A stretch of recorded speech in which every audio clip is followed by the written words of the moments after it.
first, good to see Brett back out there. One thing, and I kind of asked you this a little bit last week, but, the kid's tough, and we know the competitive nature, and he's played with injuries, but, was there ever any doubt? I mean, that was a serious, I don't know if there's any such thing as a slight concussion, with what we know about it, but was there ever any doubt, not that he wouldn't come back, but just maybe maybe be a little skittish just because of how serious that injury was with him, just because that is serious. It's not like you bruise a shoulder or, sprain an ankle. I mean, anytime you get knocked out, I mean, you come back as a player, you kind of think, oh man, So, and I think he was nervous before he got going.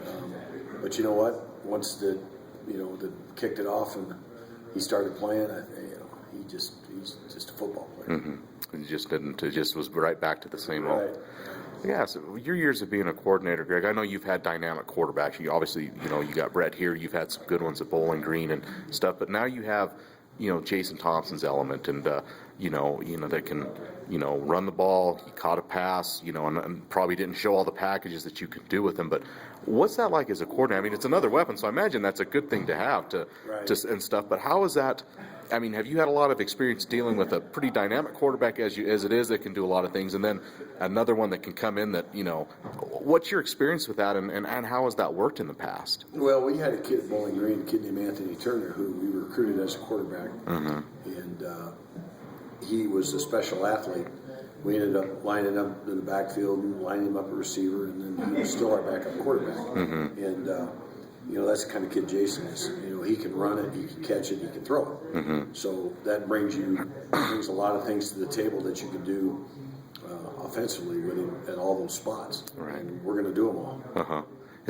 I imagine, you look at opposing defenses and tendencies, what they do, but as a coordinator, that's got to be fun to have all those weapons or have those possibilities. I imagine. I don't know. I can't imagine it's a problem. I imagine it's got to be kind of exciting to game plan when you have those types of possibilities, I guess. Yeah, and I think you're right. I think when you have those type of athletes, you can move them around a little bit and create some problems for the defense. Just more Right. I think, it's fun to game plan and scheme, and the thing you got to be careful with is getting too carried away and put too much on their plate and don't overload it.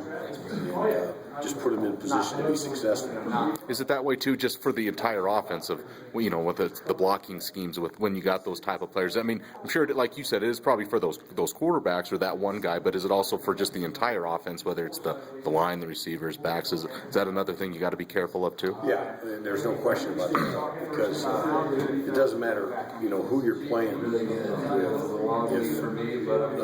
If they don't get it, you're not going to be successful. So it's not so much what we know. We can sit in there and draw plays all day and night, which we do. But if the kids can't execute at the level that we need to win, then it's just you're wasting time. So a lot of it has to do with that personnel. I couldn't really control it. Our offensive line is, we obviously got to get better run blocking. We got to continue to work hard to protect the quarterback. So you got to be careful with things that you do that stresses them as well. Sure.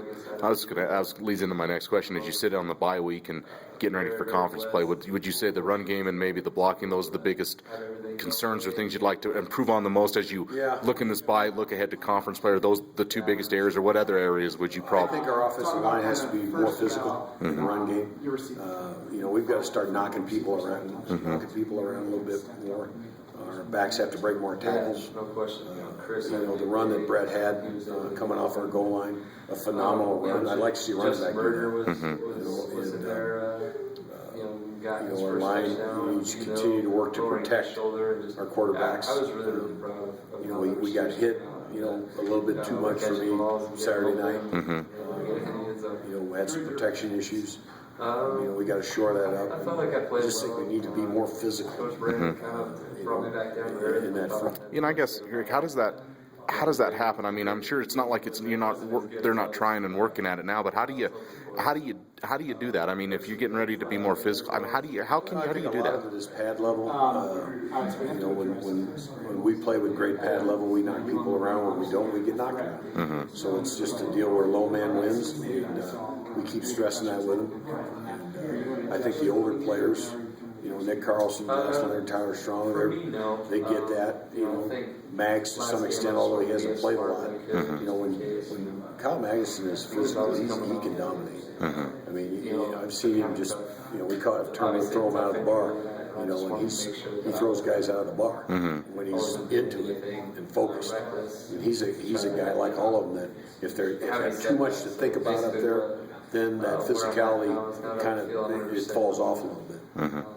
You look at, I know you're scheming against the next team's defense, but talk about that pistol offense that Chris has run at Nevada for a long time and kind of the innovator of it.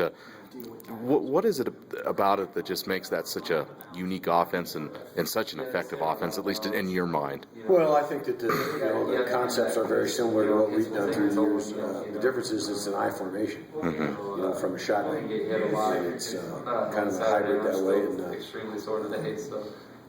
I think the schemes are very similar to what we do. They just do it out of the pistol. And they do a great job of it. Been doing it for some time now. I remember when I was at Bowling Green and they first started doing it. We studied it and started doing something at Bowling Green. We've got a little bit in here, but not as much. Yeah. We don't major in that. Sure. But it's a nice option. When you got a quarterback just like our guy that can run and throw, it's deadly. Getting back to Jason, how did he grade last week? And again, I know I'm not going to ask for to divulge all your game plans. You said there'll be more, and you feel pretty confident he's ready for more?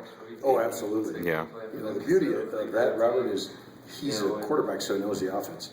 He knows what T is supposed to do. He knows what H is supposed to do. He knows what X is supposed to do. So now he's going to go play those spots in various, positions. So it's going to be fun. And having a bye week is going to help because now we can grease him up out there. We still need to get him back up quarterback reps as well. It'll be fun. And he is the number 2 guy. Yeah. Gotcha.